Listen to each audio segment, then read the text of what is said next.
Our guest, actor and activist George Takei. So you were born in Los Angeles. And yet at the age of 8 you were interned. No, at the age of 5. At the age of 5? We came out when I was 8. So talk about that. What happened? Well, you know, it wasn't just my birth in the U.S. My mother was born in Sacramento, California. My father was a San Franciscan. They were Northern Californians, and they met in Los Angeles. So I was born in Southern California, but there's no north-south divide in our family. We're Americans. We were and are, my parents have passed now, but we were citizens of this country. We had nothing to do with the war. We simply happened to look like the people that bombed Pearl Harbor, but without charges, without trial, without due process, the fundamental pillar of our justice system, we were summarily rounded up, all Japanese Americans on the West Coast, where we were primarily resident, and sent off to 10 barbed wire internment camps, prison camps really, with sentry towers, machine guns pointed at us, in some of the most desolate places in this country. The wastelands of Wyoming, Idaho, Utah, Colorado, the blistering hot desert of Arizona, of all places, in black tar paper barracks. And our family was sent 2/3 of the way across the country, the farthest east, in the swamps of Arkansas. And it's from this experience that when I was a teenager, my father told me that our democracy is very fragile, but it is a true people's democracy, both as strong and as great as a people can be, but it is also as fallible as people are.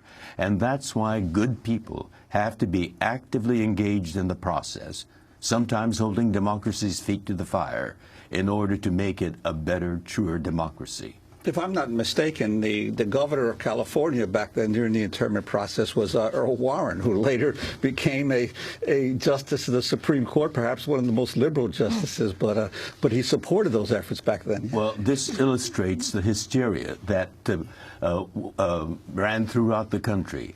Actually, Earl Warren was the Attorney General of the state of California at that time. Right. He took an oath on the Constitution. He knew the Constitution, but knowing the Constitution and knowing what he was going to do was going to be against the Constitution, his ambition took over. He wanted to be governor, and he ran on the Get Rid of the Japs platform and won. And as you stated, he later went on to become the liberal Chief Justice of the Supreme Court of the United States. So even with the Supreme Court, there is that human fallibility.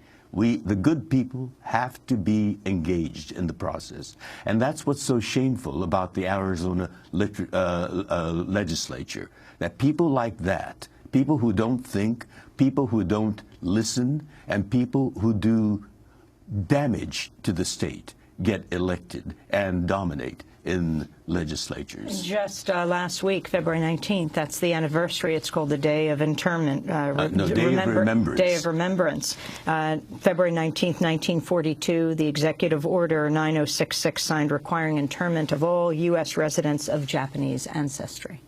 By a liberal Democrat president, Franklin D. Roosevelt. What did you understand at the time as a 5-year-old? I was a 5-year-old. My father told us that we were going on a long vacation to a place called Arkansas. It was an adventure. I thought everyone took vacations by leaving home in a railroad car with sentries, armed soldiers at both ends of the car, sitting on wooden benches. And whenever we approached a town, we were forced to draw the curtains, the shade. We were not supposed to be seen by the people out there. We thought that was the way things happened. We saw people crying, you know, and we thought, well, why are they crying? Daddy said we're going on a vacation. So we were innocent children. When we arrived at Rower in the swamps of Arkansas, there were these barbed wire fences and sentry towers. But children are amazingly adaptable. And so the barbed wire fence became no more intimidating than a chain link fence around a school playground. And the sentry towers were just part of the landscape. We adjusted to lining up 3 times a day to eat lousy food in a noisy mess hall. And at school, we began every school day with the Pledge of Allegiance to the flag. I could see the barbed wire fence and the sentry towers right outside my schoolhouse window as I recited the words, "With liberty and justice for all," an innocent child, unaware of the irony. And once your family was released from the internment camp, what the process of putting your lives back together, what had happened to your possessions, to your home, and talk about that process as well. We lost everything. We were given a one-way ticket to wherever in the United States we wanted to go to, plus $20. And many people were very embittered about their West Coast experience. And they chose to go to the Midwest, places like Chicago or Milwaukee, or further east to New Jersey, New York, Boston. My parents decided to go back to Los Angeles.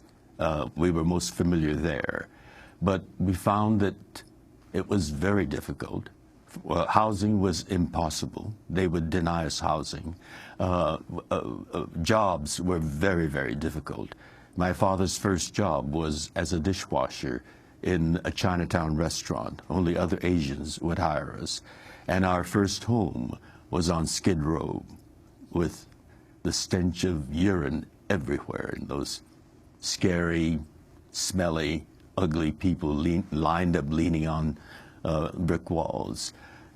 They would stagger around and barf right in front of us. My baby sister, who was now 5 years old, said, "Mama, let's go back home," meaning behind those barbed wire fences. We had adjusted to that, and coming home was a horrific, traumatic experience for us kids.